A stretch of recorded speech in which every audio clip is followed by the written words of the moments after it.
Assalamu alaikum warahmatullah. Dear students, today our topic is kidneys. So what are kidneys और इनके functions क्या हैं? So as we all know that kidneys are very important excretory and osmoregulatory organs in the body. So if we talk about the shape, so kidneys are bean shaped organs and each about the size of fist. These are located just below the rib cage, one on each side of your spine. And we know that the weight of kidneys is about 1% of total body weight, but it receives 20% of blood from each heartbeat. And if you talk about the size of kidneys, so the size of kidneys can be explained by, if you talk about the length of kidneys, so the kidneys are 11 centimeter long and these are 5 centimeter wide and 3 centimeter thick, and their weight in male is 150 gram and their weight in female is 135 gram. So if we talk about the function of kidneys, so the main function of kidneys are excretory function, homeostatic function, endocrine function and metabolic function. So kidneys are responsible for getting rid of excess fluid, waste product, drug and toxin through urine. These help to maintain acid-base balance. These help to regulate the blood pressure. These produce hormones that affect the blood and bones. So these all also involved in the regulating of salt concentration and these are also involved in the regulation of the amount of fluid within the body, and like in the renal gluconeogenesis, these are also involved in the synthesis of glucose. So if we talk about the nephron, what is nephron? Nephron is the structural and functional unit of kidney. So a kidney is composed of tiny units called nephron, and the parts of nephron are two types like glomeruli and tubules. Glomerulus are small blood vessels that filter waste and excrete the fluid. So glomerulus is a cluster of capillaries, and through these capillaries the blood enters through afferent arteriole, and also blood leaves this glomerulus through efferent arteriole, and tubes are involved in collecting the waste to form urine, and tubules involved like proximal convoluted tubule, loop of Henle, and distal convoluted tubule, and at last collecting tubule. So if you here see the diagram of nephron, so first of all is afferent arteriole, and through afferent arteriole the blood enters into the glomerulus, and after entering into the glomerulus the blood is filtered here, and after filter the filtrate will be known as glomerular filtrate, and this glomerular filtrate comes into the Bowman capsule. Bowman capsule, what is this? This is a cup shaped swelling that surrounds the glomerulus like this one, and the proximal convoluted tubule is the first swollen part of the Bowman capsule, and the essential and useful substances are absorbed in the proximal convoluted tubule. Then we have a U-shaped swelling that is ascending down, that is directed towards the down position, and this loop of Henle have two parts. First one is the descending loop of Henle, and the upper part is the ascending loop of Henle. The descending loop of Henle is involved in the osmotic outflow of water, and the ascending loop of Henle is involved in the osmotic outflow of sodium. So here is the main function of kidney that is completed here, that is osmoregulatory function. That what is osmoregulation? The maintenance of salt and water balance in the body is known as osmoregulation. So in this loop of Henle, the when filtrate comes down, it allow osmotic outflow of water from this side, and then the ascending loop of Henle is involved in the osmotic outflow sodium. So there is a countercurrent multiplier mechanism that help to regulate the acid-base balance. Then the last portion we have distal convoluted tubule. In the distal convoluted tubule, all of the essential nutrients are also absorbed, and at last we have collecting tubule. In the collecting tubule, an hormone is released which is known as antidiuretic hormone, which is excreted in the case when there is when there is means ADH, antidiuretic hormone. So when there is a low or deficiency of water, then ADH hormone will be released. If there is excess amount of water, then there is no release of ADH, means antidiuretic hormone. After collecting tubule, the filtrate comes down into the ureter and then into the urinary bladder, and at last it is excreted from the urethra in male and vagina in the female. So what is the role of kidneys in excretion?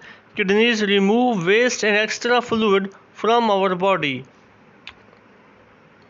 and kidneys also remove acid that is produced by the cell of your body and maintain a healthy balance of water, salts and minerals such as sodium, calcium, phosphorus and potassium in your blood. So the excretion of waste and other foreign substances. Some waste excrete in urine result from metabolic reactions in the body. These include like ammonia, bilirubin, creatinine and uric acid. The ammonia and urea are also from the deamination of amino acid, that when there is a removal of amino group from amino acid, so the ammonia and urea are formed, and through the catabolism of hemoglobin, the bilirubin is formed, and through muscle fiber, creatine phosphate is present. Through the breakdown of creatine phosphate, creatinine is also present, and uric acid is produced from the catabolism of nucleic acid. So other waste include foreign substances from the diet such as drugs and environmental toxin. So the three main functions are filtration, reabsorption and secretion. So first one is glomerulus, as it is described in the early slide. Glomerulus filters small solids, then proximal convoluted tubule absorb water and glucose, and at the three position descending loop of Henle allow the osmotic outflow of water, and ascending loop of Henle, it is also involved in the reabsorbed sodium and chloride ions. Then we have distal tubule that is involved in the selectively secretes and absorb different ions and maintain blood pH, and collecting duct reabsorb solutes and water from the filtrate. So what is filtration? Glomerulus is a network of capillaries, and then blood passes through the glomerulus and through the Bowman capsule. When it is excreted, it will be known as glomerular filtrate because it comes from glomerulus, and this filtrate contains glucose, amino acid and ionic salt. And reabsorption and secretion. Fluid in the filtrate entering into the proximal convoluted tubule is reabsorbed into the peritubular capillaries, and most contain nitrogenous waste like sodium transport from lumen into the blood by sodium potassium ATPase. Then the tubular secretion of organic acid and bases, metabolic products such as bile salt, oxalate, urate and catecholamines, these are also involved in the excretion.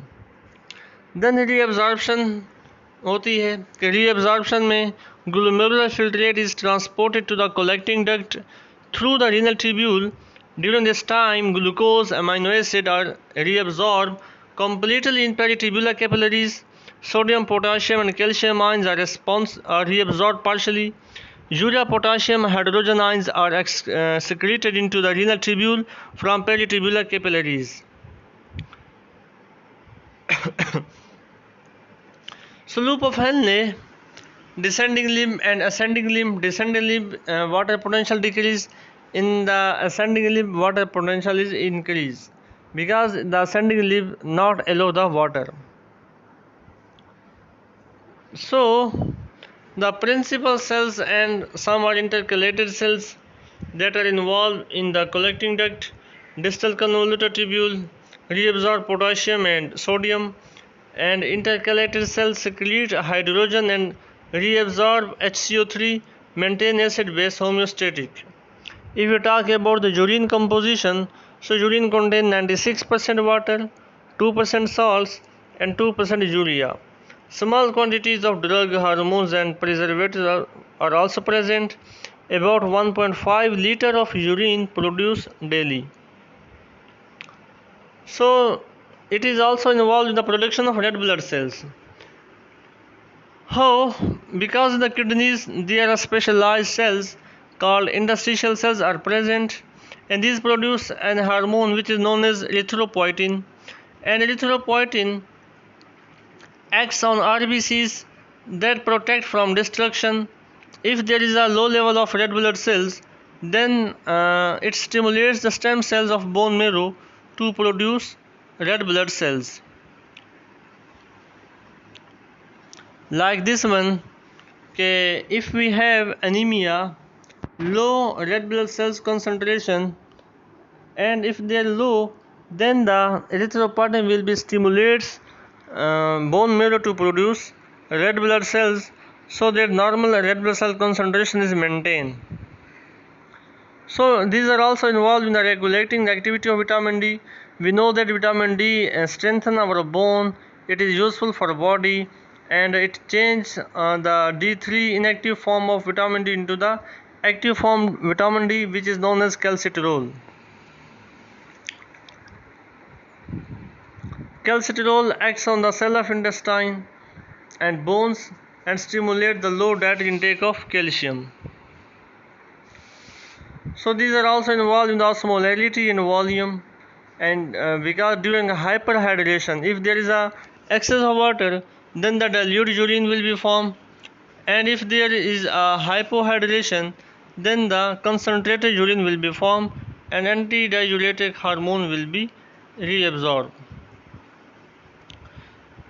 Okay, like this one, that if we have normal water content in our blood, and if there is a decrease in water content, means if there is a dehydration, then the more antidiuretic hormone will be released, more reabsorption in the kidneys, and small concentrated urine will be produced. If there is an increased content of water in blood, then less antidiuretic hormone will be increased and less जो है blood kidneys में जाएगा, इससे large volume of urine will be formed. These are also involved in the regulation of blood pressure, because large amount of water and salt excrete sodium, and when there is a low blood pressure, the reabsorption of water is increased. These are also involved in the acid-base balance, and these excrete hydrogen ions into the urine.